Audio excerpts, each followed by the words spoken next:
Bom dia a todos e a todas. É um prazer estar aqui com todos os colegas, diretores e diretoras das escolas essas que ficaram envolvidas na obra coletiva que estamos lançando no dia de hoje, compartilhando também com a palestra do colega Júlio, aqui pela Defensoria, e com abertura com o Florisvaldo Antônio Fiorentino Júnior, defensor público geral, ao qual eu já passo a palavra para fazer a abertura desse evento.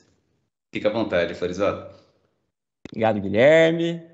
Aqui também o nosso bom dia a todas e a todos.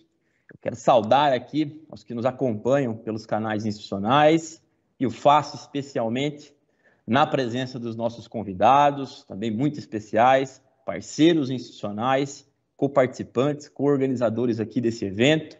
Inicio saudando nosso diretor da Escola da Defensoria Pública do Estado, Dr. Guilherme Fontes Pitina, nosso amigo, parceiro, o Dr. Luiz Francisco Aguilar Cortes, ele é diretor da Escola Paulista da Magistratura. Dr. Cortes também um parceiro lá de longa data, transmite aqui o nosso abraço caloroso ao Dr. Geraldo Francisco Pinheiro Franco, presidente do Tribunal de Justiça, parceiro também da Defensoria Pública do Estado, ao Dr. Paulo Sérgio de Oliveira e Costa, diretor da Escola Superior do Ministério Público do Estado de São Paulo. Também tive a honra do convite do Dr. Paulo estar presente ali no curso de formação dos novos promotores. Dr. Paulo, transmita também um abraço aqui ao Procurador-Geral, o amigo Mário Sarrubo, também amiga, a doutora Terezinha Caserta, diretora da Escola de Magistrados da Justiça Federal, da Terceira Região. O TRF tem sido um parceiro muito importante para a Defensoria Pública do Estado, doutora Terezinha. Transmita também o nosso abraço, nossa saudação calorosa ao doutor Maíra Maia, presidente do tribunal. Dr. Roberto Angotti Júnior, coordenador-geral do Centro de Estudos Jurídicos da Procuradoria-Geral do município aqui de São Paulo. Bem-vindo, Roberto. Dr. Fernando Pereira, que é diretor da Escola Judiciária Militar do Estado de São Paulo. Também leve aqui a nossa saudação ao Dr. Clóvis Santinon, presidente do Tribunal de Justiça Militar aqui do Estado. Ao Dr. Bruno Maciel Santos, chefe do Centro de Estudos e diretor da Escola Superior da Procuradoria-Geral do Estado, também nossa parceira. Leve nossos cumprimentos, nossa saudação à doutora Lia Porto Corona, Procuradora-Geral do Estado. A doutora Bibiana Helena Freitas Camargo, diretora técnica de divisão da Escola Paulista de Contas Públicas aqui do Estado de São Paulo. Bem-vinda, doutora Bibiana. Transmita a nossa saudação calorosa também à doutora Cristiana de Castro Moraes, presidente do Tribunal de Contas do Estado. Por fim, saúdo também aqui o Dr. Peter Molinari, que é nosso diretor assistente da Escola da Defensoria Pública aqui do Estado de São Paulo. Esse que é um dia muito especial a todos nós, um evento especial para a Defensoria Pública de São Paulo, dia que marca esse lançamento da obra coletiva que une aqui nesse mesmo espaço as instituições públicas que têm em seu cerne, têm nos seus papéis constitucionais, seus papéis legais, esse comprometimento com a prestação de um serviço público de qualidade à população do Estado de São Paulo, e que se viram, e ainda se veem aí diante de tantos desafios que a pandemia ainda nos acomete, e que certamente aí trouxeram para as instituições verdadeiros desafios. Vivemos claramente um intenso processo de transição, de verdadeira transformação digital, o que em muitos aspectos é positivo ao serviço público.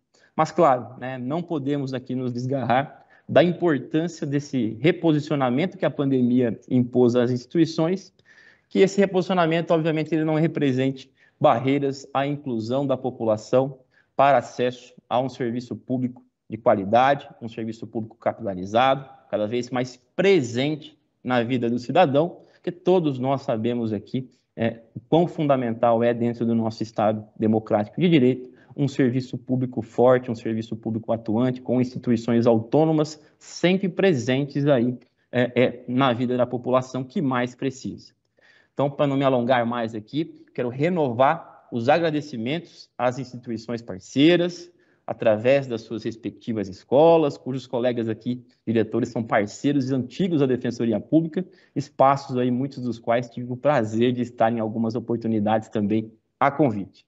Deixar registrado aqui as congratulações à nossa escola, a Escola da Defensoria Pública do Estado.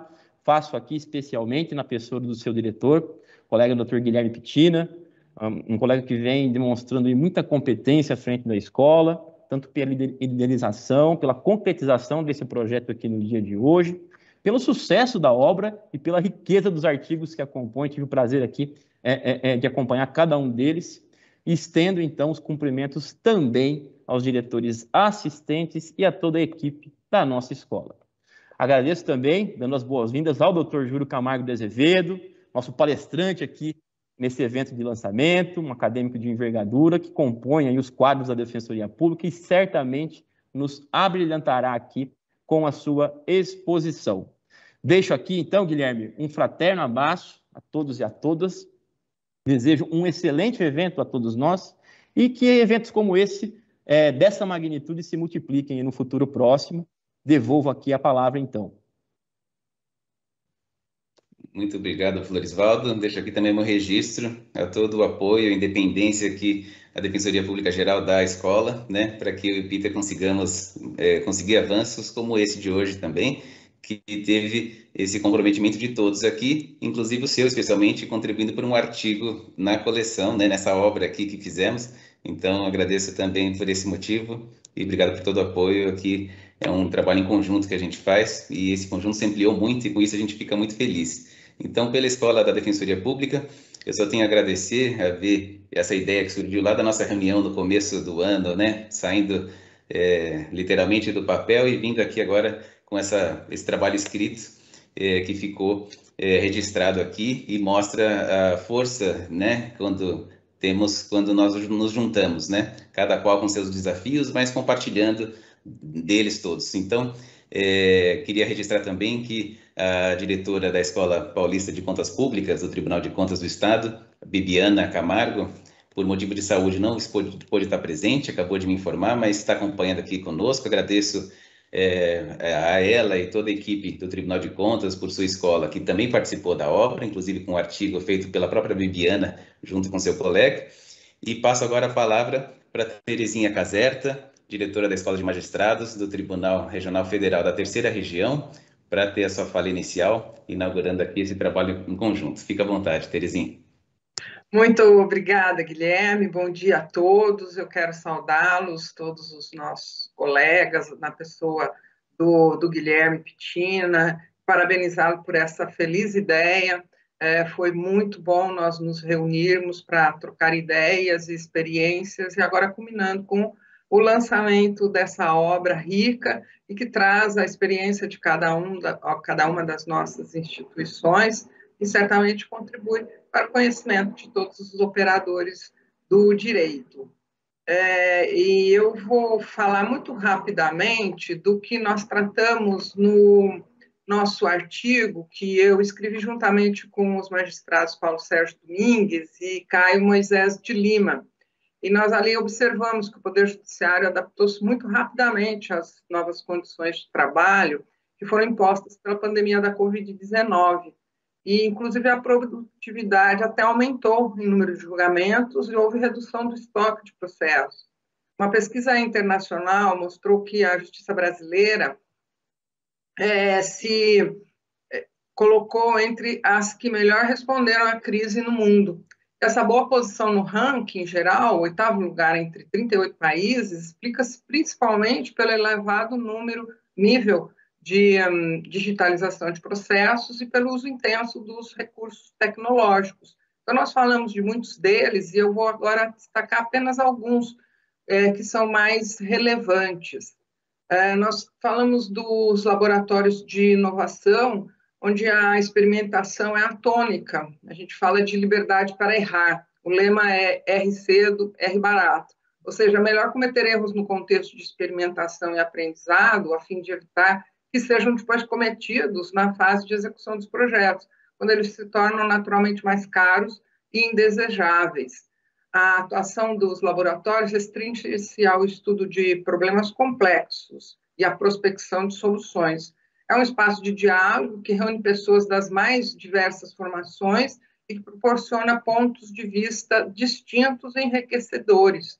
Esse diálogo horizontal e a multiplicidade envolvem também a prática do trabalho colaborativo, tanto entre os membros da própria organização, como entre estes e colaboradores externos.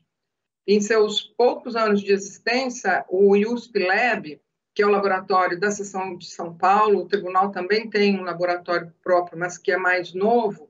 Mas o USP Lab, ele inspirou a criação de outros 26 laboratórios de inovação no judiciário, aí inclusive o do CNJ. Nós falamos também do programa Evara, que ele, alinhado com o processo judicial eletrônico, PJE, que nós utilizamos, consistiu no compartilhamento de infraestrutura e de recursos humanos, a fim de atender às necessidades das unidades jurisdicionais e dos usuários, por meio da criação de centrais de apoio especializadas na execução de tarefas sem cunho decisório.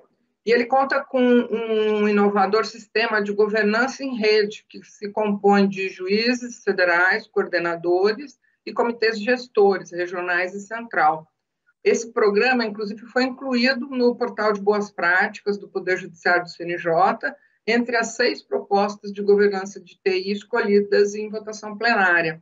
Dos 6 projetos aprovados, 5 são do Tribunal Regional Federal da Terceira Região, para nosso orgulho, claro. Eles são referentes à inteligência artificial, gestão de dados, incubadora de soluções tecnológicas. Nós falamos de muitos deles no nosso artigo. Inclusive o de equipe de gestão de dados, que é uma equipe multidepartamental, composta exclusivamente de voluntários, e objetiva promover a cultura de gestão de dados na administração. Apesar da adesão ser voluntária, sem qualquer contraprestação, sempre conta com um número expressivo de integrantes. Já desenvolveu mais de 50 projetos, dos quais 37 foram concluídos, e recebeu 3 prêmios na área de inovação.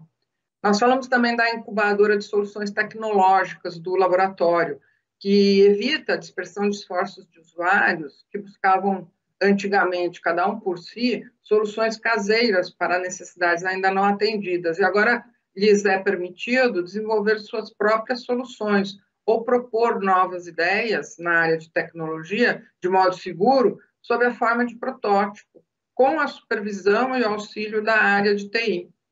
A política de inovação aberta, que foi desenvolvida pela Inova JUSP, consiste na participação direta nas atividades de inovação de colaboradores externos do Serviço Judiciário, entre advogados, partes, membros do MP, defensoria, sociedade em geral, universidades, laboratórios de inovação e tantos, que é a finalidade de aprimorar os serviços prestados pela Justiça Federal.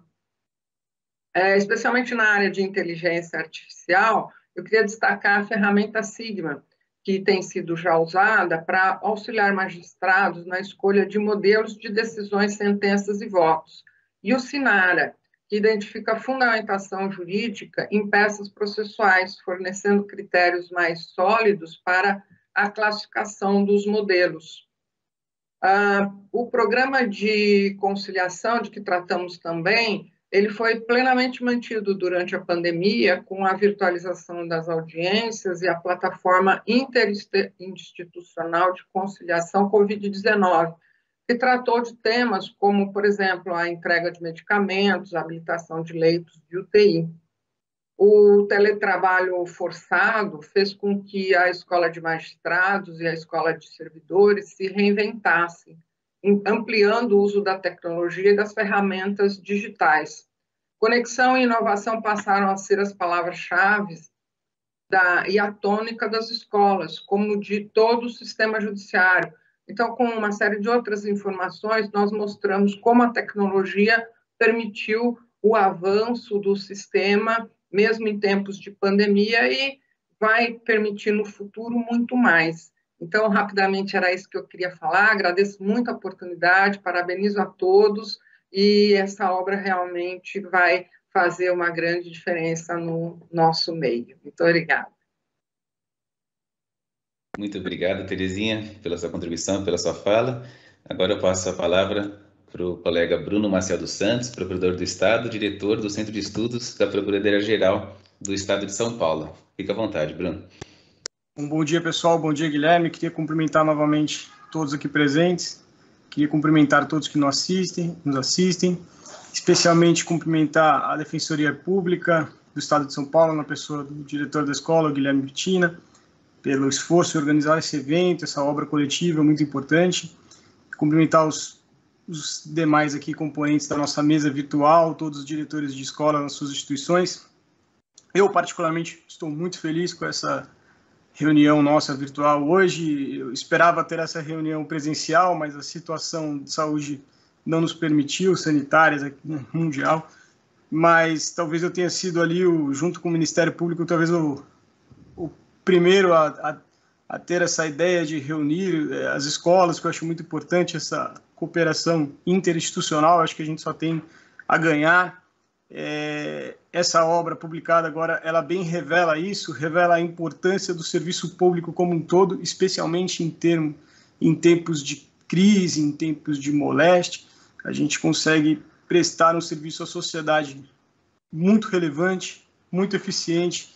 Os números trazidos pela doutora Cristina bem revelam isso. O texto da Procuradoria, não vou entrar em detalhes, mas foi escrito pela doutora Lia Porto, nossa Procuradora-Geral do Estado, em parceria com a assessora dela, Camila Pintarelli, e mostra ali todas as áreas de atuação da Procuradoria, seja no contencioso tributário, no contencioso geral, na consultoria. Podia citar aqui diversos exemplos da atuação da Procuradoria durante a pandemia, mas talvez o mais emblemático de todos eles seja o assessoramento na importação de tecnologia para a produção de vacinas, a análise de toda a contratação. Eu acho que isso teve uma grande repercussão nacional e revela bem o trabalho da Procuradoria. A Procuradoria sempre procura atuar de forma dialogando com os outros poderes para saber o limite, o espaço correto de atuação, para saber a melhor forma de atuar. Eu acho que isso também reflete nessa nossa reunião de hoje, nessa nossa divulgação da obra, quando as instituições trabalham cada qual dentro da sua competência, do seu propósito, da sua finalidade, todos procurando desempenhar bem as funções, a gente evita uma série de problemas e consegue resultados muito melhores e muito mais rápido. Eu queria, assim, nesse curto espaço de tempo, somente agradecer, desejar a todos um bom dia, e dizer que a Procuradoria continua com as portas abertas a todas as instituições, a escola especialmente, são todos muito bem-vindos, espero que este seja o primeiro de uma série de eventos como esse. Devolvo a palavra para o Guilherme mais uma vez. Muito obrigado, Bruno. Já passo a palavra agora ao Fernando Pereira, diretor da Escola Judiciária Militar do Estado de São Paulo. Fique à vontade, Fernando. Bom dia a todos que nos acompanham pelo YouTube. Cumprimento o Dr. Florisvaldo Antônio Fiorentino Júnior, defensor público-geral do Estado, pela realização deste evento, e o Dr. Guilherme Crarimbu Silveira Fontes Piscina, diretor da Escola da Defensoria Pública, por ter idealizado e ficado à frente da organização desta publicação, que permitirá a divulgação do grande esforço despendido pelas instituições públicas aqui representadas, para que suas respectivas atribuições não sofressem solução de continuidade durante esta pandemia, né, que tristemente ficará marcada na história da humanidade. Parabenizo os autores dos artigos que compõem esta obra coletiva e os diretores das escolas aqui presentes, né, desembargadora federal Terezinha Caserta, da Escola de Magistrados da Justiça Federal da Terceira Região, desembargador Luiz Francisco Aguilar Cortez, da Escola Paulista da Magistratura, Dr. Paulo Sérgio de Oliveira e Costa, da Escola Superior do Ministério Público, Dr. Roberto Angotti Júnior, do Centro de Estudos da Procuradoria-Geral do Município de São Paulo, não podendo deixar de fazer uma menção especial, né, ao Dr. Bruno Maciel dos Santos, diretor da Escola da Procuradoria-Geral do Estado, que teve a iniciativa, né, no mês de abril do ano passado, de promover, a partir de então, estes constantes contatos entre todos nós. É muito gratificante poder constatar, por meio da leitura dos artigos que integram esta publicação, que tem hoje o seu lançamento, a evolução tecnológica e a capacidade de rápida adaptação alcançadas por nossas instituições para o enfrentamento das dificuldades e adversidades causadas pela pandemia. A Escola Judiciária Militar é a mais nova dentre as escolas e centros de estudos na área jurídica do nosso Estado, contando apenas 6 anos desde a sua criação, sendo motivo de grande satisfação, ainda nesta fase de consolidação da sua existência, poder, por esta via, divulgar como a Justiça Militar, tão pouco conhecida, vem desenvolvendo suas atividades diante desta nova realidade que nos distanciou fisicamente e, de certa forma, obrigou que nos aproximássemos de maneira virtual. felicito mais uma vez a Escola da Defensoria Pública por este evento e desejo muita saúde e felicidade a todos. Obrigado pela atenção. Muito obrigado, Fernando. Eu vou deixar agora a palavra ao Dr. Luiz Francisco Cortez, diretor da Escola Paulista de Magistrados. Fique à vontade, Luiz Francisco. Bom dia, eu cumprimento e peço licença aqui para saudar todos os integrantes da mesa, em nome do Dr. Florisvaldo Antônio Fiorentino Júnior, do Dr. Guilherme, que é o responsável por essa obra coletiva de tanta importância para nossas instituições.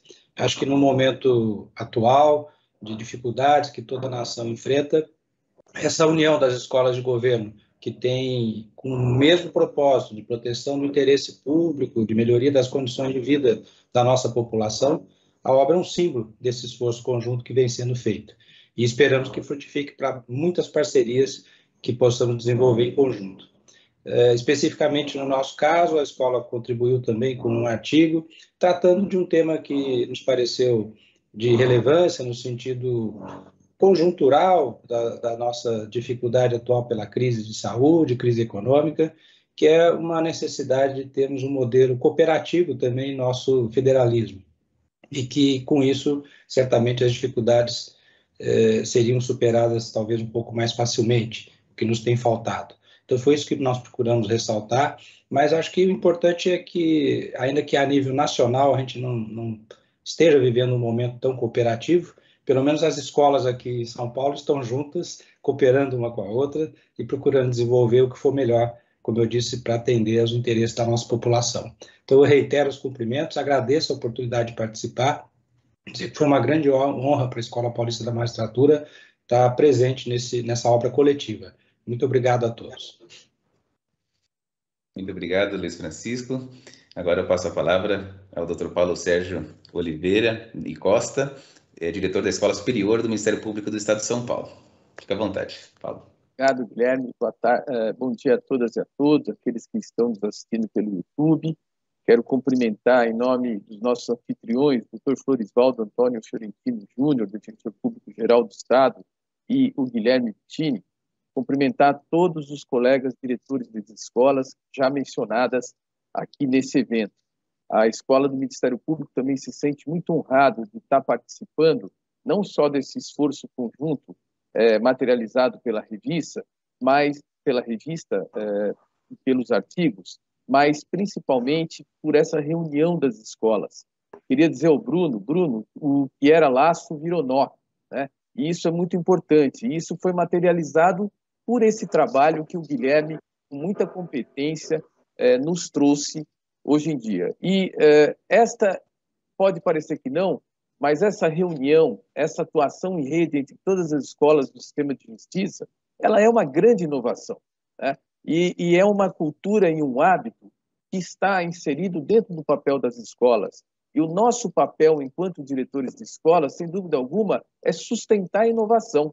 É isso que nós vemos em todo o sistema de justiça, e falando do Ministério Público também, os esforços que foram realizados, né? Eu nunca vi em 35 anos o Ministério Público atuar de maneira tão orgânica, né? Ouvindo ciência, ouvindo medicina, evitando que nós até, com algumas condutas que se desconsiderasse isso, passássemos um papelão perante a sociedade, que é a grande destinatária das nossas ações. Então, eu fico muito feliz de que a Escola do Ministério Público esteja ao lado também de todo esse esforço, renovar que nós desejamos, vamos dizer, aprofundar cada vez mais isso. Internamente, a nossa escola, numa mudança administrativa, criou uma área de inovação, justamente para que nós pudéssemos assim mostrar para todo o Ministério Público esse esforço e a vantagem.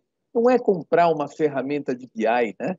Falta a inteligência humana para essas ferramentas de inteligência, né? O que adianta você ter uma ferramenta dessa daí, sofisticada, se o homem não sabe fazer as perguntas certas, se você não sabe atuar com essas ferramentas? Então, esse esforço é muito bem-vindo. Então, muito obrigado a todos, parabéns aos nossos anfitriões mais uma vez, e vamos em frente. Obrigado. Muito obrigado, Paulo. E encerrando aqui as falas dos diretores, eu convido a fala o meu colega Roberto Angotti Júnior procurador do município e diretor do Centro de Estudos Jurídicos da Procuradoria-Geral do município de São Paulo. Fica à vontade, Roberto. Bom dia a todos, bom dia ao público presente ou quase presente, né? Como já estamos nos acostumando. Bom dia, senhor defensor público-geral do Estado, Dr. Florisvaldo Antônio Florentino Júnior. Bom dia ao nosso palestrante, Dr. Júlio Camargo de Azevedo. Bom dia, senhores diretores e coordenadores de escolas jurídicas. É uma honra imensurável integrar um grupo tão seleto de pessoas. Eu queria cumprimentá-los na pessoa do Dr. Guilherme Pitina, diretor da Escola da Defensoria, juntamente com o Peter, por esse grande projeto, essa grande ideia que surgiu de reunir esse trabalho das instituições dentro de uma obra coletiva. Eu não vou tratar especificamente do artigo da PGM, obviamente, porque o tempo não permite. A gente, aliás, queria registrar que pretendemos fazer um evento só para tratar dele, e já estão todos desde já convidados, e fica aqui a minha humilde sugestão de que todos façamos para reverberar o conteúdo dessa obra. Então, a PGM pretende fazer um evento, pelo menos essa é a minha ideia.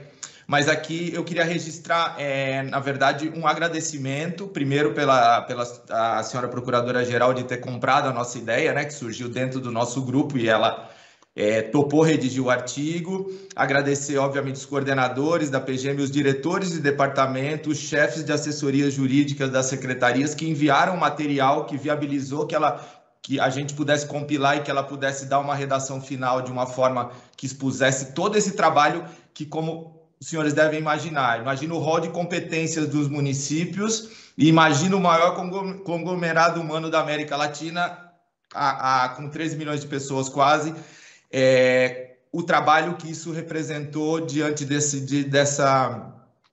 fenômeno estarrecedor que é a pandemia. Então, fica até difícil eu tratar disso aqui, obviamente não vou fazê-lo, mas fica aqui o meu registro. Eu queria ressaltar, como alguns já fizeram, essa ideia que surgiu lá em 2020, aqui rendo minhas homenagens ao Bruno, especialmente, que foi o criador desse grupo de WhatsApp, que virou um grupo de trabalho, uma troca de ideias quase diária, de forma extremamente empática e proveitosa. Para mim, é um trabalho, como alguns ressaltaram também, é uma coisa sem precedentes, essa aproximação. Eu, pelo menos na história do Sejur, desconheço. Isso pode ter acontecido pontualmente, mas de uma forma tão integrativa e coletiva não aconteceu. E eu acho que essa obra vem coroar esse trabalho, né? E aí eu acho que é muito importante ressaltar a forma competente como as instituições lidaram com a situação de crise. Isso aí tá exposto no trabalho de cada uma das instituições e foi aqui bem ressaltado na fala de todos. Mas eu gostaria justamente de ressaltar esse outro aspecto, essa ideia de aprendizado que nós estamos tendo uns com os outros, essa ideia de aproximação, essa ideia de compartilhamento de olhar, né? Que eu acho que é isso que esse trabalho traz. Acho que cada um fazendo a leitura vai sentir aquilo que cada instituição passou, e isso é uma forma de crescimento. Eu acho que é também uma prova de humildade, né? Eu acho que é um fenômeno tão estarrecedor, uma coisa tão maluca essa pandemia, que eu acho que todo mundo sentiu essa necessidade de observar aquilo que o outro também está passando para poder aprender e aplicar dentro de suas instituições. Então, eu ficaria com essa mensagem de união, de apoio mútuo, de aprendizado, de humildade. Parabéns a todos os envolvidos. Muito obrigado. Muito obrigado, Roberto. Com isso, nós fechamos aqui a fala de todos os diretores das escolas envolvidas. E o que mais eu gostaria de ressaltar aqui é o ânimo todo, desde o início, né, de todas as escolas. São 8 escolas no total que participam dessa obra coletiva, que trata dessa reinvenção das instituições frente à pandemia, para continuar prestando serviço e com a eficiência que a população exige e precisa, né? Então, acho que das falas todas também eu vejo não só um amadurecimento institucional e interinstitucional aqui entre todos, e esse diálogo, né? Então, isso todos só temos a ganhar, como o Roberto colocou agora, né? E essa cooperação toda que o Luiz Francisco colocou, né? O cooperativo do federalismo também se aplica aqui a todos nós. Então, com muita satisfação que damos mais esse passo, né? E com certeza será um passo dentre outros tantos que vamos aí amadurecendo, seja em trabalhos escritos, seja em eventos que vamos também certamente fazer em conjunto.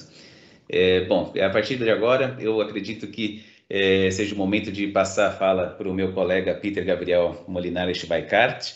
O Peter é só assistente de direção no termo, porque ele é um parceiraço aqui comigo, é diretor tanto quanto eu. A gente divide tudo por igual e eu agradeço demais a você, Peter, por toda essa parceria desde o início, né? Nós estamos na direção da Escola da Defensoria desde agosto e já conseguimos fazer tantas coisas juntos, né?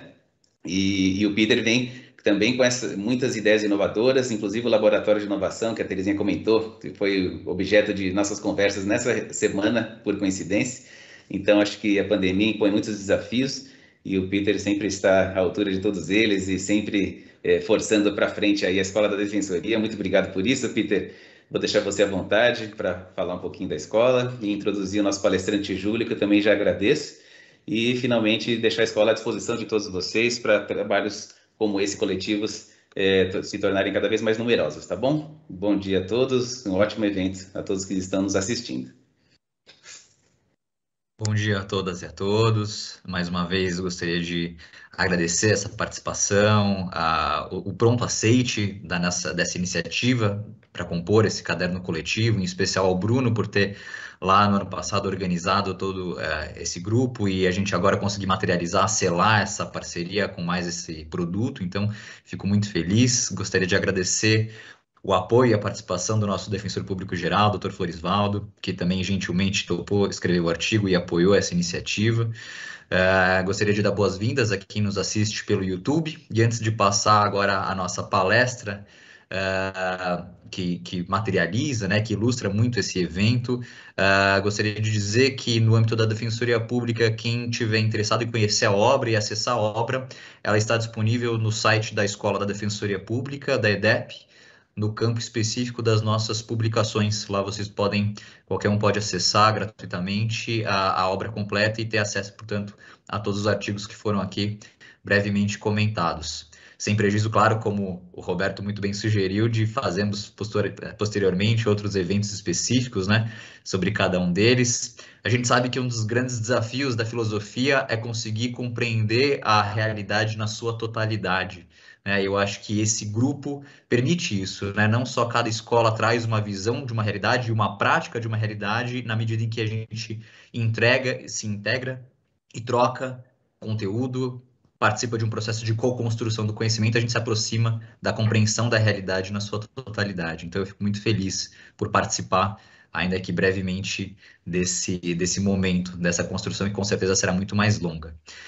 E sem maiores delongas, agora eu queria passar a palavra ao nosso palestrante do dia, que é um dos professores mais conhecidos da casa, Dr. Júlio Camargo de Azevedo, que é defensor público do Estado de São Paulo, coordenador do nosso grupo de estudos de Direito Processual Civil da Defensoria Pública do Estado de São Paulo, doutorando e mestre em Direito Processual Civil pela Universidade de São Paulo, especialista em Direito Processual e bacharel pela Universidade Estadual Paulista Júlio de Mesquita Filho, membro do Instituto Brasileiro de Direito Processual, o IBDP, e do Centro de Estudos Avançados de Processo, o CEAPRO, professor convidado em cursos de pós-graduação e pesquisador no Global Access to Justice Project. Muito bem-vindo, Júlio, muito obrigado por ter também aceitado prontamente esse convite e, sem maiores delongas, te passo a palavra. Uma ótima palestra a todos e a todas. Quem estiver nos acompanhando pelo YouTube e tiver alguma pergunta, pode digitar pelo chat, que eu acompanho aqui e repasso para o Dr. Júlio durante ou ao final da palestra. Muito obrigado, Júlio. Com você a palavra. Bom dia a todos e todas. Eu gostaria de iniciar cumprimentando todos os diretores das respectivas escolas aqui que me antecederam nesse brilhante evento. Eu confesso que quando eu aceitei esse convite honroso dos meus amigos Guilherme e Peter, eu não tinha me dado conta ainda do tamanho da responsabilidade que seria fazer essa fala hoje diante de todos vocês, seja pela qualidade dos participantes, seja pela importância da publicação que está sendo lançada aqui hoje. Eu queria registrar aqui inicialmente, portanto, a minha admiração pelo trabalho que os senhores e as senhoras fizeram. Essa publicação, eu considero ela um patrimônio histórico, não é, das nossas instituições.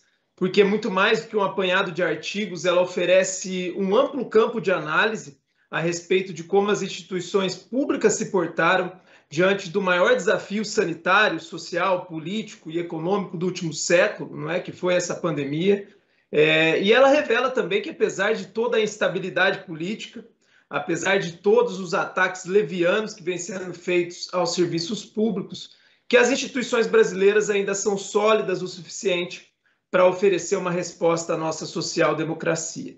E isso, por si só, já é um motivo, no meu modo de ver, de muita comemoração, né? Mas como eu não posso vir aqui só para comemorar, eu não posso deixar de cumprir com o meu papel de expositor, eu preparei uma fala e eu pretendo que ela seja breve, não é? Pretendo que eu terminar aqui em mais ou menos uns 40 minutos. E a minha proposta é fazer um balanço, não é, desse nosso momento atual, pontuando um pouco dessa relação entre tecnologia, pandemia e o acesso aos serviços públicos, sem prescindir aí do oferecimento de algumas reflexões a respeito dos resultados e dos desafios que se avizinham aí nos próximos tempos. Então, já iniciando aqui o nosso bate-papo, eu vou te deixar absolutamente à vontade, tá, Peter? Se você quiser me interromper, tá, para fazer alguma pergunta, e também estendo isso a todos os demais participantes. E já pensando, portanto, não é, iniciando a nossa conversa, eu gostaria de oferecer uma reflexão inaugural sobre a evolução do uso das tecnologias nas instituições públicas. Como vocês sabem, até porque eu li todos os artigos de cada um de vocês, não é, o uso da tecnologia nas instituições, ele não é muito bem uma novidade, não é? Isso já vinha sendo discutido, já vinha sendo implementado há algumas décadas. E esse processo de modernização, basicamente, ele pode ser decomposto em 3 principais fases, não é? Em um primeiro momento, essa primeira fase, vamos dizer assim, se inicia lá nos idos dos anos 2000, quando nós tivemos um movimento pela informatização do serviço público, associado posteriormente à digitalização do acesso, não é, desse serviço pelos cidadãos. Esse movimento conduz aí a uma paulatina desmaterialização do acesso, ou seja, uma migração dos meios físicos para as plataformas digitais.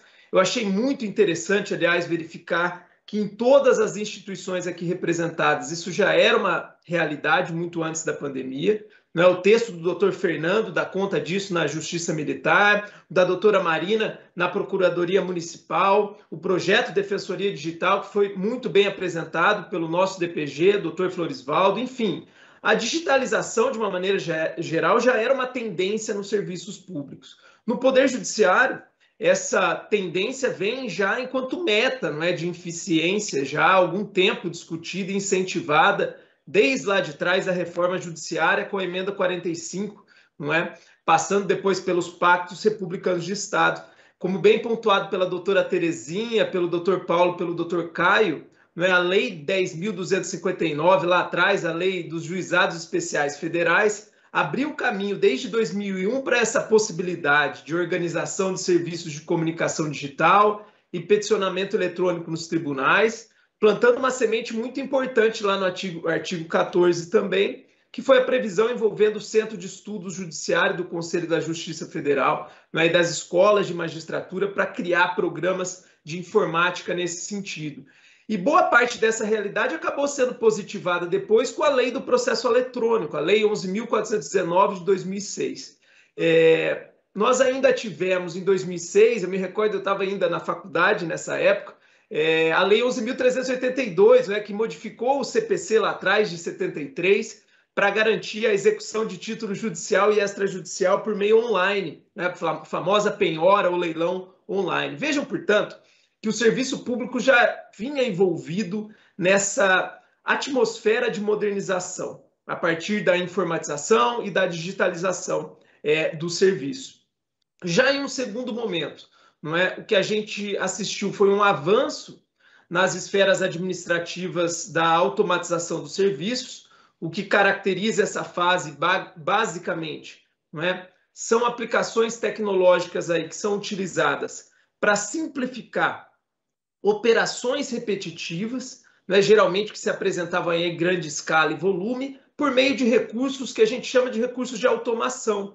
Isso foi muito útil para eliminar aquele famoso tempo de prateleira dos procedimentos, né? é um dos principais fatores aí apontados pela doutrina em termos de letargia do processo, de demora, de lentidão, não é, do processo brasileiro. Sobretudo em atos de controle, registro, seleção, distribuição de procedimentos. Não é? No âmbito privado, isso hoje é dominado atualmente pelas chamadas law techs, não é? Que são aquelas empresas especializadas em automação de serviços jurídicos. Acho que uma das mais comuns, se vocês quiserem pesquisar depois, é aquele Peticiona Mais, não é? É um sistema que adapta aí automaticamente peça jurídica e depois atualiza os dados cadastrais em cada tribunal. E, de qualquer forma, essa automatização, essa segunda fase, ela conduz essa perspectiva de desburocratização dos serviços públicos, né? Então, as máquinas aqui passam a ocupar esse papel que antes era realizado pelos seres humanos.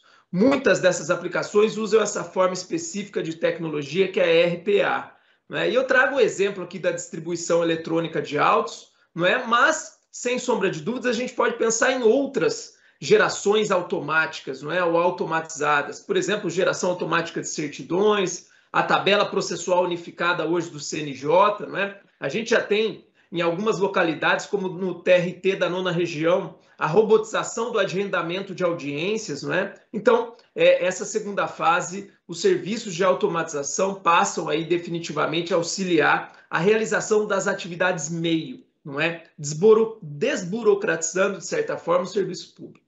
E aí nós temos uma terceira fase, não é? Mais recente, que envolve propriamente a aplicação da inteligência artificial.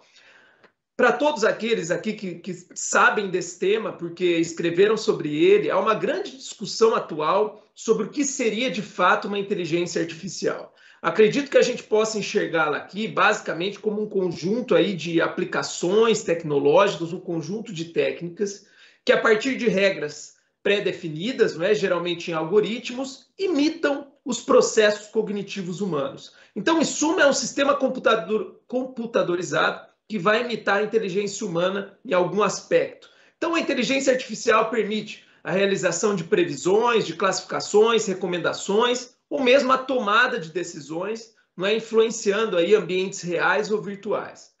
Para a parcela dos estudiosos, não é, o tema da inteligência artificial é um tema que vem ganhando muito a academia atualmente em todas as áreas do direito, e para a parcela dos estudiosos, a inteligência artificial deveria estar vinculada a alguma modalidade de machine learning, que, na verdade, como o próprio nome já sugere, seria a capacidade de aprendizado funcional das máquinas, né? Então, a ideia aqui não é que a máquina aprende como ser humano, mas sim que ela consegue reconhecer a partir de alguns padrões, não é? E o sistema, portanto, começa a projetar uma nova regra de comportamento, definir tarefas, independentemente da ação humana produzindo resultados.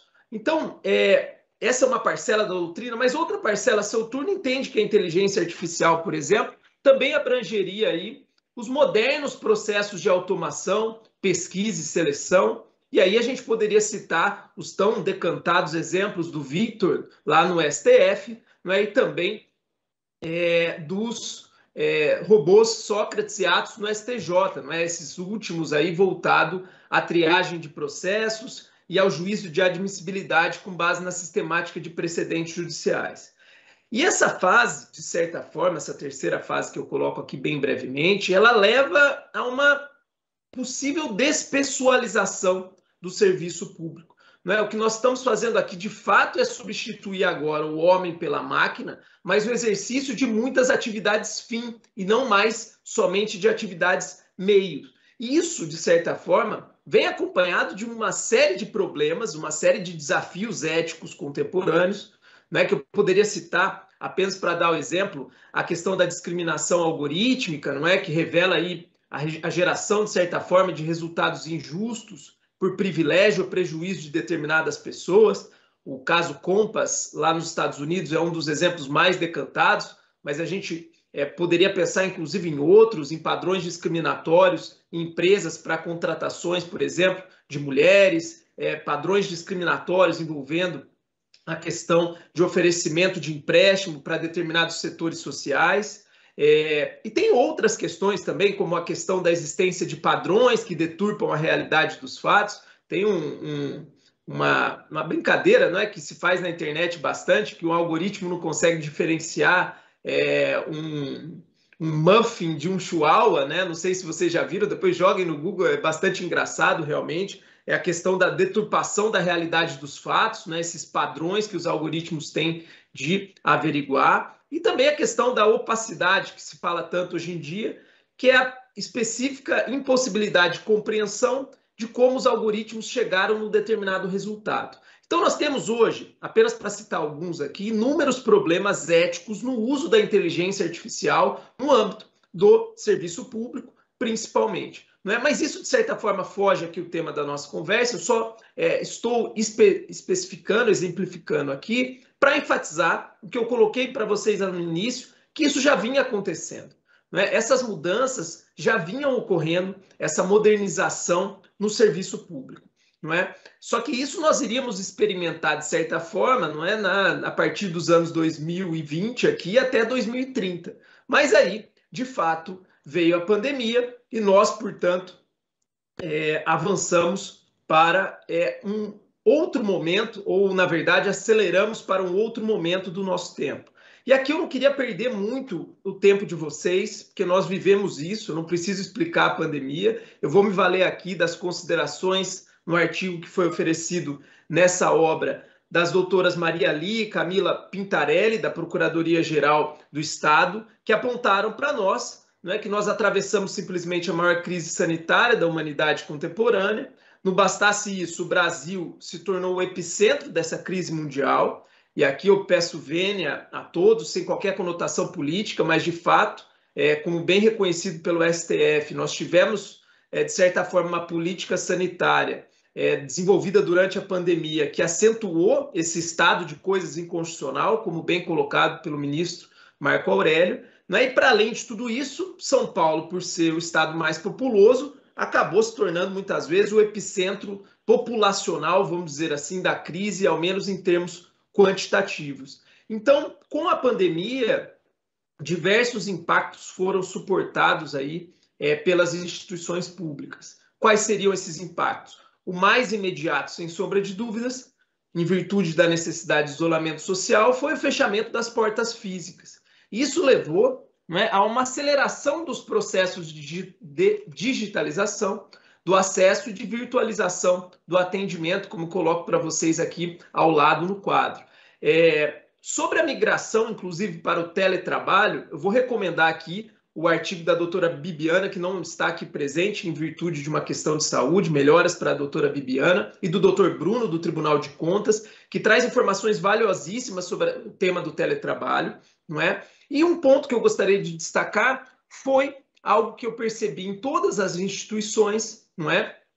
Que foi a criação de gabinetes de crise. Eu acredito que isso revela um aprendizado institucional que pode ser muito melhor até explorado no futuro e que eu pretendo, de certa forma, abordar mais à frente. E, inevitavelmente, nós tivemos também um contingenciamento de despesas. Então, esses foram, dentro das minhas leituras, aquilo que eu consegui separar em relação aos principais impactos nas instituições públicas.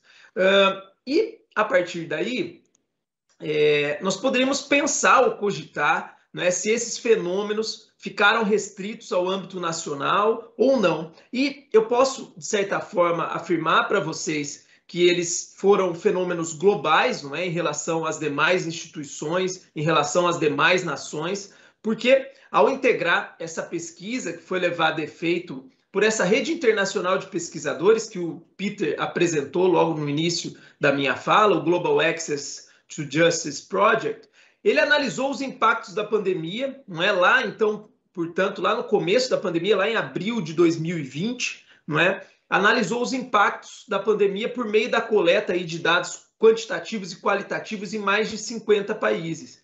E o que essa pesquisa evidenciou, vou colocar aqui a tela inteira para vocês conseguirem enxergar, que nos serviços judiciários, 92% dos países acabaram adotando, portanto, medidas especiais para mitigar os impactos negativos do Covid-19.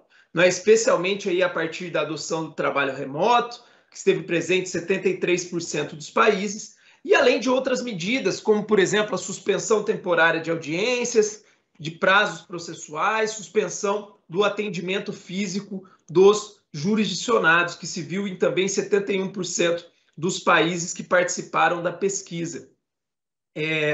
Um outro aspecto que vale a pena ressaltar foi o uso da tecnologia, não é? Que constituiu aí interessante ferramenta judiciária para facilitar o acesso à justiça. Então, 78% dos países fizeram uso da tecnologia para evitar o contato, não é? Entre as partes, procuradores, juízes, servidores, advogados, valendo-se aí da distribuição digital de petições, realização online de videoconferências, não é? Além do uso de tecnologias de comunicação, não é? Como call centers, aparelhos de telefonia celular, e-mails eletrônicos e muito mais. E para verificar que isso foi uma constante no serviço público, eu trago os dados dos serviços de assistência jurídica.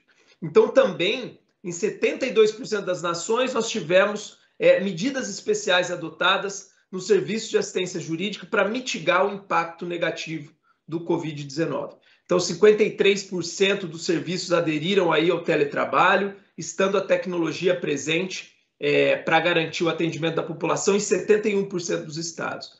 Foi, inclusive, curioso perceber que os serviços de assistência jurídica mundo afora, que geralmente possuem recursos menores, não é, do que os recursos, por exemplo, judiciários, acabaram tendo de se adaptar, acabaram empregando um volume até maior de tecnologias do que as próprias práticas judiciárias. Mas a má notícia é que, de fato, apesar dos esforços dos serviços jurídicos, né, nessa atmosfera de reinvenção, 51% das entidades apontaram que a pandemia prejudicou a continuidade do serviço prestado à população. E isso, de certa forma, coloca um cenário preocupante para o acesso à justiça no mundo a partir agora no período pós-pandêmico. Bom, até aqui eu gostaria de fazer, então, portanto, um breve balanço geral. Eu estou no meu tempo aqui, não estou excedendo, de tudo que nós conversamos até aqui, bem brevemente. Nós vimos lá num primeiro eixo de que maneira a tecnologia evoluiu nas instituições públicas, pensando nessa lógica das fases de digitalização, automação e inteligência artificial. Num segundo eixo, nós somos capazes de apontar os principais impactos gerados pela pandemia nas instituições públicas, que nós podemos centralizar no fechamento das portas e aceleração do uso da tecnologia, não é? Enquanto no terceiro eixo nós vimos que isso não foi uma tendência brasileira, mas sim uma constante mundial, não é? O Brasil, as instituições brasileiras não estiveram sozinhas nessa. Nesse quarto eixo, eu proponho uma avaliação, ainda que incipiente, não é, desses impactos. E como tudo na vida, não é, esse balanço ele vai possuir, com certeza, dois lados. Então, em relação aos pontos positivos que a gente pode retirar dessa experiência das instituições públicas, sem sombra de dúvidas, até porque já ressaltado aqui pela doutora Terezinha, o aumento da produtividade e redução de despesas. Isso é um fato, não é? Deixar de manter uma unidade física gera uma diminuição considerável de gastos com insumos, com aluguel, com água, luz, não é? E, por outro lado, o teletrabalho ele pode ser uma ferramenta interessante para aumentar a produtividade, não é? Que ficou constatado, aliás, em diversos artigos aqui apresentados. Também a diminuição das distâncias para servidores e para usuários. Esse é talvez um dos pontos mais positivos da virtualização dos atendimentos. Eu dei uma aula recentemente numa universidade de Manaus e eu falava com o meu colega promotor de justiça de lá, o Vitor, não é justamente disso. Em São Paulo, a pessoa consegue se dirigir, de certa forma, do interior para a capital de carro ou de ônibus, né? Lá é por barco, né? Então, você verifica um transporte fluvial. Essa questão da facilidade, portanto, não é, evitando o deslocamento para quem tem acesso à conexão, evidentemente, é algo extremamente positivo. Também trago para vocês a questão da revisão da territorialidade laboral. Eu até acho que no futuro é possível que nós questionemos essa concepção de comarca ou subseção judiciária, não é? Realmente não faz muito mais sentido alguns dos regramentos estabelecidos para competência ou atribuição territorial à luz de fragilização de distâncias, não é? Então, talvez a pandemia até favoreça um novo olhar a respeito de especializações, principalmente de atribuições e de competências. Flexibilização da jornada de trabalho, que é um fato, não é? Opa, vou retornar aqui. Revisão da territorialidade, flexibilização da jornada de trabalho e incremento da educação à distância. E aqui, novamente, vou recomendar o texto da doutora Bibiana e do doutor Bruno, do Tribunal de Contas, que deixaram isso muito evidenciado, inclusive com a demonstração dos coeficientes do maior alcance de aproveitamento de cursos e aperfeiçoamento. Não é? Mas, como nem tudo são flores, eu penso que nós tivemos também algumas desvantagens em relação a essa experiência que nós passamos. Primeira delas, sem sombra de dúvidas, eu acredito que foi a perda do contato humano diário nas repartições, né? Isso é algo que a tecnologia dificilmente vai conseguir promover. Essa semana mesmo, na terça-feira, agora eu atendi na triagem da Defensoria, só contando um caso aqui particular, uma menina, Laís, de 14 anos, que tinha sido vítima de um abuso sexual pelo padrasto, tinha lá uma medida protetiva de urgência com um prazo vencido contra a sua família e por receio de ter contato novamente, começou ali a apresentar tendências de automutilação e etc e tal. Eu atendi ela na triagem da Defensoria, não é? Até me recordo lá que eu perguntei para ela se ela tinha alguma coisa que gostava muito na vida, ela falou que gostava muito de chocolate, né? E por sorte eu tinha um sonho de valsa lá meio amassado na minha bolsa, mas eu tinha. Aí eu entreguei o chocolate para ela, nós começamos a partir dali uma relação, uma conversa, e no final firmamos ali um compromisso, no sentido de que eu a auxiliaria a conquistar, não é, o direito novamente à medida protetiva de urgência, constatando um novo risco, e ela iria, por outro lado, continuar o seu tratamento, não é, de psiquiatria junto ao CAPS, não é, buscando aí manter esse compromisso comigo. E perceba, portanto, que o serviço público, isso é a realidade do serviço público brasileiro, não é? Ele pode, muitas vezes, fazer diferença na vida das pessoas. E isso a tecnologia não proporciona, e nem acredito que ela vá conseguir proporcionar. Esse contato humano, muitas vezes, pode fazer muito mais a diferença do que a mera resolução de um problema. Eu também cito aqui a dificuldade de treinamento, engajamento remoto, gestão de atividades. Eu não sei se todos sentiram isso, mas eu tive uma dificuldade tremenda, por exemplo, com a gestão de estagiários por WhatsApp. É muito difícil treinar uma equipe à distância, organizar metas e tarefas de cumprimento. Também dificuldade no cultivo de uma cultura laboral. O que eu quero dizer com isso é que o ambiente das repartições também é um grande professor, não é, em termos de incorporação dos valores institucionais, e eu acredito que é uma perda nesse sentido. Eu fico imaginando os jovens promotores de justiça, os jovens juízes, jovens defensores, jovens procuradores, fiquei eles imaginando esse início de trabalho em casa, não é? Sem ter ali um professor, sem ter ali um exemplo do lado para olhar. De fato, isso, no meu modo de ver, enfraquece essa cultura, não é? Essa cultura institucional. Isso é um ponto que nós temos, talvez, de pensar em termos de pontos negativos que foi gerado com essa questão do isolamento. Dificuldade de organização e planejamento das tarefas domésticas e laborais. Eu também vou dar meu depoimento pessoal, sofri muito com isso. No começo estava tudo misturado, o profissional com o doméstico, com o acadêmico, virou uma loucura, né? A minha agenda, meus compromissos aqui em casa. Então, eu acredito que isso também tem que ser encarado de uma forma bastante profissional pelas instituições. E eu cito, ao final, a questão da desigualdade de gênero e o trabalho doméstico, né? Isso já é bastante decantado, que as mulheres acumulam essa chamada dupla jornada e concentram, de certa forma, na nossa sociedade muito, ou a grande maioria, da economia do cuidado. E com a pandemia, eu ouvi isso de diversas colegas, que elas acabaram muito sobrecarregadas, principalmente com o filho em casa, tendo aula à distância, não é? Mãe toda hora. E, de fato, nós precisamos pensar nessas coisas, pensar, de fato, em quais instituições queremos. Portanto, a partir desses pontos negativos e positivos. Bom, eu tentei fazer, portanto, um balanço das vantagens e desvantagens, que certamente não esgotam tudo o que aconteceu, mas nos oferecem um panorama, vamos colocar assim, a respeito do que temos aqui de bom e de ruim. E a partir daí, eu acredito que nós conseguimos avançar para o nosso último eixo. Estou bastante aqui no tempo, o que me deixa bastante feliz, porque não vou ocupar, de certa forma, por muito tempo a manhã de todos aqui.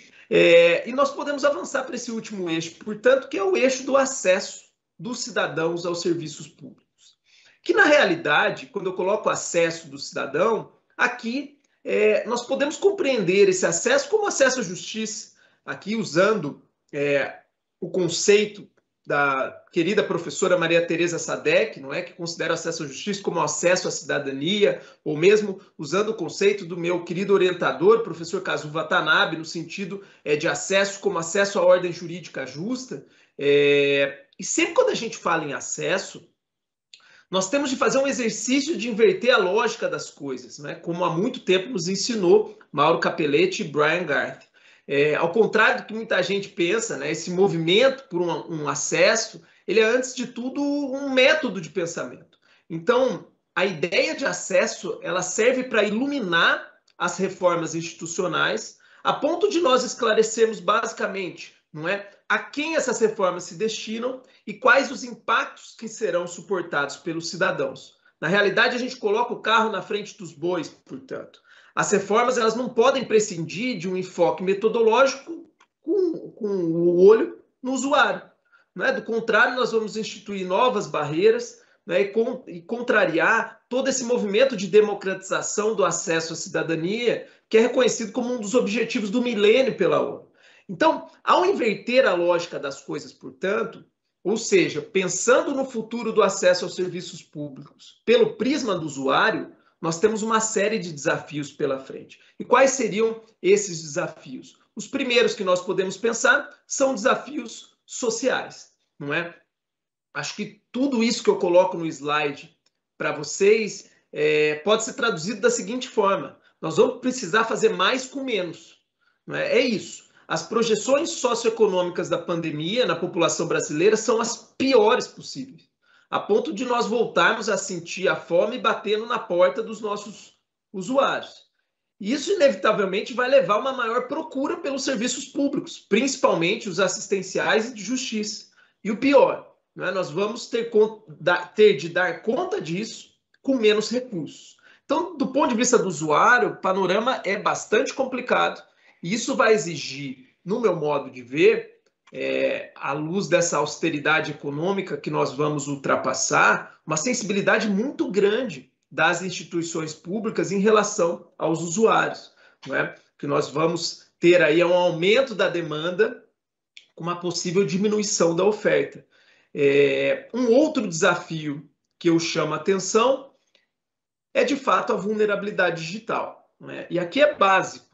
Se a gente vai pensar em um acesso virtualizado, nós vamos ter de necessariamente considerar que uma grande fatia da população brasileira ou não tem acesso à tecnologia, ou não tem acesso à conexão, ou tem acesso a ambas de maneira precária. Para a gente ter uma ideia, os dados do IBGE colocam muito claramente que quase 46 milhões de brasileiros ainda não têm acesso à internet, que dá quase 1 em cada 4 pessoas. Para pegar os dados de São Paulo, um estudo divulgado em 2019 pela SEAD aponta aí que 20% da população paulista nunca acessou a internet. Tem uma outra pesquisa da Fundação Perseu Abramo que revela que apenas 19% dos idosos fazem uso efetivo da rede mundial de computadores. Ou seja, esses dados nos mostram que nós ainda temos um grande contingente de pessoas excluído digitalmente. E em relação a isso, vale a pena a gente também pensar que, para além dessa ideia de acesso precário e falta de acesso, nós também podemos pensar na falta de capacitação tecnológica. Não adianta a pessoa ter acesso, ela tem que saber usar. E isso nem sempre acontece. E eu dou um exemplo aqui para caracterizar essa vulnerabilidade digital do meu orientador no mestrado, professor Rodolfo de Camargo Mancuso. O professor Mancuso é uma das pessoas mais inteligentes que eu conheci na minha vida, não é? Mas o professor Mancuso não usa celular. O professor Mancuso, ele fez essa escolha, fez uma opção lá atrás, ele não usa celular, não usa cartão de crédito, não é? E, portanto, o professor Mancuso, nessa sociedade digital, acaba ficando como um vulnerável, não é? Então não tem muito a ver com questão de conhecimento, com questão de recursos, tem a ver, de fato, com uma não capacitação adequada. Isso é muito importante, porque a vulnerabilidade aqui, ela migra de uma ideia socioeconômica e vai cair numa ideia de informatização, vai cair nessa perspectiva realmente de alfabetização digital. E faz todo sentido que as instituições cogitem de um auxílio, um apoio técnico, né? Especialmente se a gente estiver pensando aí numa ideia de aplicativo próprio para as instituições. Eu até defendi recentemente num artigo na Conjur a possibilidade de uma maior integração tecnológica entre os sistemas internos de atendimento das instituições, não é, com o próprio WhatsApp, né, ampliando as chances aí de adaptação virtual do público-alvo. Qual que é a ideia? Não é, do lado de fora, o cidadão visualiza a interface do WhatsApp, canal que centraliza aí as comunicações e mensagens com maior operabilidade, facilidade para ele. Do lado de dentro, os servidores lidam com os mesmos sistemas internos que nós já estamos acostumados. Isso já vem sendo levado a efeito lá pela Defensoria Pública, por exemplo, do Amapá, não é? Considerando que o WhatsApp está presente em 99% dos celulares brasileiros e que a maioria das operadoras de telefonia garantem planos gratuitos em relação ao WhatsApp, porque imaginem, né, a pessoa, para acessar um serviço público, ainda vai ter que gastar o seu já precário pacote de dados para acesso, não é? No WhatsApp, de fato, ela não passaria por isso. Mas é lógico, né? Tudo isso demanda um olhar muito específico, muito particularizado de todas as instituições em relação à proteção de dados, né? Os dados dos usuários das instituições públicas valem ouro atualmente. E é preciso ter muita cautela nessa colheita, no armazenamento, no tratamento desses dados, até considerando as especificidades lá que a LGPD impõe às instituições públicas. Então, a desproteção de dados também integra a vulnerabilidade digital, no meu modo de ver. Bom, vistos esses desafios, eu coloco também para vocês aqui a questão da resolução número 345 do CNJ, que visa, não é, instituir essa ideia audaciosa de juízo 100% digital, não é? Mas eu faço um balanço com os artigos 198 e 199 do CPC, que colocam lá a exigência, não é, de oferecer, o Poder Judiciário, no caso, oferecer justamente as tecnologias, os serviços para os usuários, não é? Estar à disposição dos usuários para atos eletrônicos, consulta digital, não é? Admissão de prática de atos, sob pena de não poder obrigar, por exemplo, o peticionamento eletrônico. O 199 vai ainda falar da acessibilidade das pessoas com deficiência nos sites institucionais, na prática de atos eletrônicos. Então, vejam, eu estou dando o exemplo aqui do CPC em relação ao Poder Judiciário, mas isso vale para todas as instituições, não é? É isso que preconiza os tratados internacionais, não é? As resoluções que vêm sendo elaboradas em termos de migração para a área digital. Isso é uma coisa que precisa ser urgentemente discutida e implementada, principalmente para quem não tem, como nós colocamos aqui, acesso, não é, à digitalização. Bom, vistos então esses desafios, eu gostaria de finalizar com algumas propostas aqui, que talvez longe de esgotarem os problemas que a gente tem pela frente, elas reforçam que as instituições públicas, para além de se reinventarem, devem fazer isso sem abrir mão, evidentemente, de alguns valores fundamentais, não é? E dessa percepção metodológica do acesso com o foco no usuário.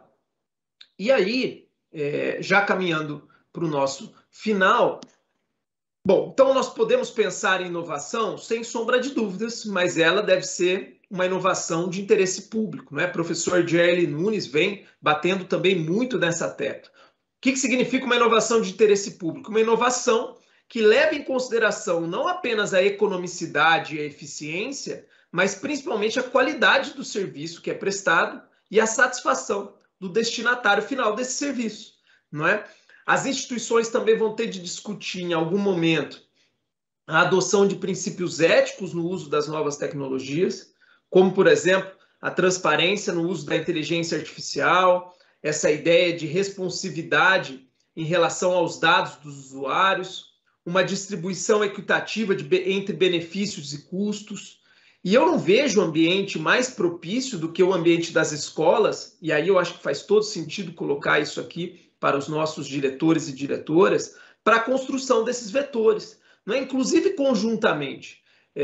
Nós podemos muito bem pensar na formação de comitês interinstitucionais, por exemplo, para discutir a ética da aplicação da tecnologia nas instituições públicas, não é? Então, imagine todas as instituições, por meio de suas escolas, compõem um comitê para discutir quais serão aí os vetores éticos envolvendo, ao menos no sistema de justiça e nas instituições públicas, essas diretrizes envolvendo o serviço digital ao cidadão. Isso já é muito feito, né, esses comitês interinstitucionais na bioética. Então, nós podemos olhar, acho que, para os nossos colegas e aprender, de certa forma, com eles também. Então, além disso, eu coloco a ideia do monitoramento, correção de erros e avaliação dos resultados. E a doutora Terezinha colocou isso, não é, com muita digamos assim, com muita felicidade no dia de hoje aqui, né? Para errar cedo, não é? E errar barato. E eu acho que essa é a ideia, não é? Aliás, se eu pudesse fazer uma crítica construtiva ou talvez deixar uma sugestão para uma segunda publicação, eu acredito que, é óbvio, numa primeira publicação, as instituições procuraram focar no que deu certo, né, em termos de reinvenção tecnológica, e eu acho isso absolutamente normal e produtivo, mas talvez a gente pudesse avançar até para uma publicação do que não deu certo, não é? Do que deu errado, não é falha nossa, o que não vem funcionando direito. Porque, como a doutora Terezinha bem colocou, para lidar com tecnologia, os laboratórios de inovação mostram isso, a premissa é a experimentação, né? Então, primeiro se verifica as necessidades do usuário, criam protótipos, projetos pilotos, testam em ambiente controlado, colhem dados, fazem um balanço, aparam as arestas e vamos lá tentar de novo. Em suma, né? Usar novas tecnologias é permitir-se errar, né? E é no erro que ela se aperfeiçoa. Então, eu já deixo aqui essa recomendação para uma segunda publicação, viu, Peter? Quem sabe, né, os falhas e desafios, né, no âmbito das instituições públicas. Coloco também a criação de mecanismos aí de auxílio técnico remoto e capacitação para os vulneráveis digitais, ao menos até que nós tenhamos uma sociedade 100% incluída digitalmente, nós vamos precisar olhar para isso com um certo carinho e sensibilidade. Até lá, a saída vai ser manter, provavelmente, um regime híbrido, né, de atendimento. Não dá para migrar para o virtual sem considerar que 30% da população ainda está excluída digitalmente. E, por fim, eu acredito que uma possibilidade muito interessante seria a adoção desses protocolos interinstitucionais, né? Basicamente, os protocolos institucionais, eles são acordos plurilaterais, não é? Que podem ser celebrados entre instituições e órgãos de classe, com capacidade de vincular toda uma categoria profissional. Então, os protocolos institucionais podem disciplinar tanto os procedimentos civis, aí funcionando como instrumento de gestão coletiva de processo, quanto a própria administração da justiça, funcionando como instrumento de política pública da justiça. Então, a gente pode imaginar, o professor Antônio Passo Cabral tem trabalhos desenvolvidos em relação a isso, a professora Lorena Miranda também. A gente pode imaginar, por exemplo, um protocolo institucional entre Defensoria, Ministério Público e Poder Judiciário, para fixar aí o prazo de 48 horas para apreciação dos pedidos de medidas protetivas de urgência e a possibilidade de comunicação dos atos processuais por WhatsApp. A gente pode imaginar um protocolo institucional entre Defensoria Pública e Procuradoria para uma solução consensual prévia em demandas de saúde não urgentes, ou seja, vão se realizar ali 2 vezes por semana, com a indicação de um conciliador financiado por ambas as instituições ou cedido pelo Poder Judiciário. A gente pode imaginar ainda um protocolo entre Poder Judiciário e demais instituições que permita aí a não contagem em dobro do prazo processual, quando consumado lá o prazo de 10 dias de disponibilização de intimação no ESAG. Então, há uma série de questões que podem ser melhor reguladas por via desses acordos, não é? Por exemplo, uma limitação do número de intimações que seria realizável de acordo com a estrutura das respectivas instituições. Então, perceba, as possibilidades são infinitas. E, novamente, eu não vejo nenhum lugar melhor do mundo, não é, do que as respectivas escolas para, de fato, plantar, cultivar e colher essa possibilidade de protocolos institucionais no pós-pandemia. E, bom, já caminhando, portanto, para o encerramento, eu gostaria de terminar chamando a atenção de todos, inclusive a minha, para a oportunidade daquilo que nós estamos vivendo hoje. Não é? A aceleração do uso das tecnologias nas instituições e nas nossas vidas está nos obrigando a formular uma nova metodologia de acesso ao serviço público que vai impactar as futuras gerações, podendo melhorar ou piorar a vida do cidadão, a depender das escolhas. O problema é que as escolhas devem ser feitas nesse momento. Tem uma frase do escritor inglês que eu gosto bastante, que ele fala, William Ward, não é, que ele fala que o pessimista ele reclama do vento, o otimista ele espera que o vento mude e o realista ajusta as velas. Acho que o momento é de nós decidirmos realmente quem nós seremos nessa ventania. Eu acho, sinceramente, que o primeiro importante passo foi dado hoje aqui entre as escolas. Quem sabe essa união interinstitucional não consiga aí servir de bússola para guiar eticamente os passos no serviço público digital no nosso futuro. Então eu deixo aqui a minha torcida, agradeço novamente o convite dos meus queridos Guilherme e Peter na EDEP e agradeço a todos pela paciência aqui de me ouvirem e fico aqui à disposição se tiver qualquer questionamento. Um grande abraço a todos. Muito obrigado, Júlio, pela sua palestra, pela sua fala, que contemplou não só uma análise bastante completa, sóbria, mas também que trouxe aí uma série de instigações, de propostas, que com certeza fazem a gente pensar e refletir, algo que a gente pode, inclusive, amadurecer. Muito bacana. O YouTube tem ainda algum delay, a gente vai aguardar eventualmente alguma pergunta. A gente teve algumas manifestações, né? Muitas congratulando e parabenizando a sua palestra. Também deixo todas e todos aqui à vontade para qualquer manifestação, inclusive algum diálogo, enfim, que queira já fazer.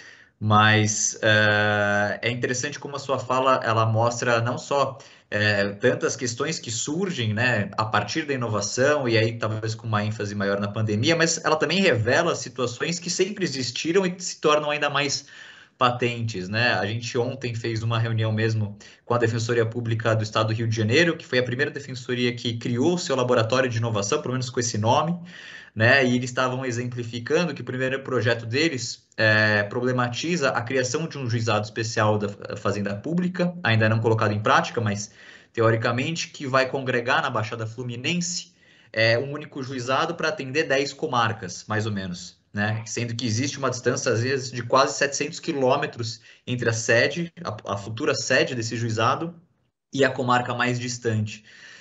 E que possivelmente numa outra realidade isso fosse completamente inviável, né? E hoje talvez haja uma possibilidade a partir de uma série de construções, mas há um futuro mais concreto, né, que se avizinha, que se vê.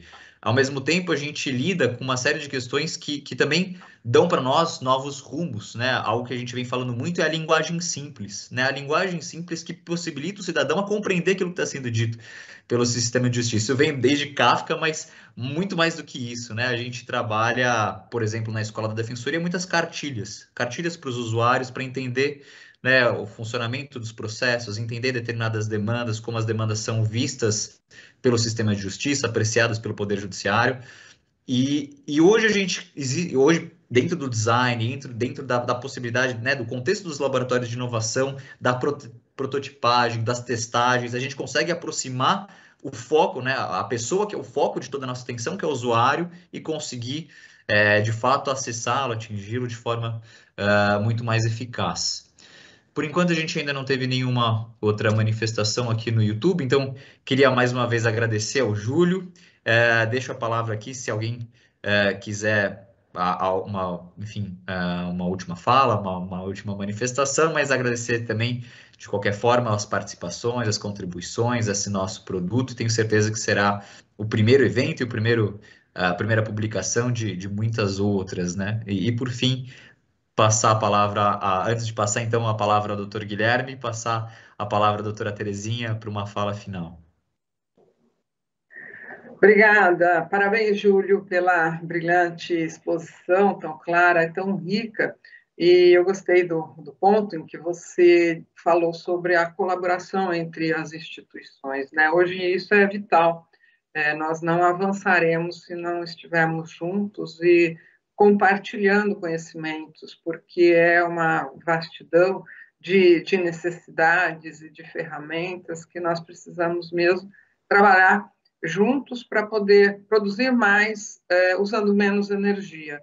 E o CNJ já, de certo modo, faz isso, né, quando cria a plataforma digital, implantando o projeto Sinapses, que e também o PJE, né, que é colaborativo, né? Todos os órgãos podem colaborar criando ferramentas que depois vão ser compartilhadas por todas as outras instituições. Então, o poder multiplicador disso é enorme, né? E na questão da inteligência artificial, isso tem ocorrido. A gente tinha uma dificuldade muito grande nas instituições, porque não tínhamos pessoal capacitado, não tínhamos verba para contratar, e no fim se verificou que essa possibilidade de capacitação interna, através da colaboração de órgãos, e hoje com a plataforma digital, todos os órgãos podem criar suas pequenas peças de Lego que vão compor aquele jogo do grande que está centralizado no CNJ, mas, na verdade, os protagonistas são todas as instituições, né? E a necessidade que nós temos de dar a conhecer mais os recursos tecnológicos, especialmente a inteligência artificial, porque, especialmente no mundo jurídico, a gente não é muito afeto a essas questões e precisa se aparelhar. Nós fizemos na EMAG um curso sobre inteligência artificial que teve uma aderência tão grande que, num único dia do evento, nós tivemos mais de 1.000 visualizações durante o evento no YouTube. Num único dia, isso é uma coisa assim, absolutamente extraordinária. E foi muito rico, e o interesse que todos mostraram foi muito grande. Então, o caminho é esse mesmo, nós não temos como o professor Mancuso, que eu também me espantei muito quando ele me disse que não usava celular, então fica fora do mundo, né? Como é que faz? É muito difícil, então todos nós temos que estar prontos ou nos preparando para isso. Eu acho que esse evento foi muito importante para nós, solidificarmos isso, e acho que é um tema que nós precisamos continuar tratando, sim. Então, muito obrigada pela oportunidade, parabéns pela iniciativa, e creio que podemos juntos fazer muito. Minha saudação a todos. Muito obrigado, doutora Terezinha. E se não houver mais nenhum pedido de manifestação, eu passo desde logo ao doutor Guilherme para o encerramento, então, do evento. Muito obrigado, Peter, Terezinha, pela fala agora ao final. E Júlio, pela palestra brilhante aí de sempre. Foi muito bacana compartilhar esses dados. Você tem essa didática própria e essa postura crítica que a gente sempre estimula muito e gosta de compartilhar aqui. E não podia ser pessoa melhor para o dia de hoje, aí tratando dessa questão que você está sempre abordando aí, né? Da pandemia, tecnologia. Tem muitos caminhos a percorrer, mas eu vejo que as escolas em conjunto fazem isso de forma ainda mais fortalecida. Então, obrigado por trocar essa experiência conosco, pela apresentação.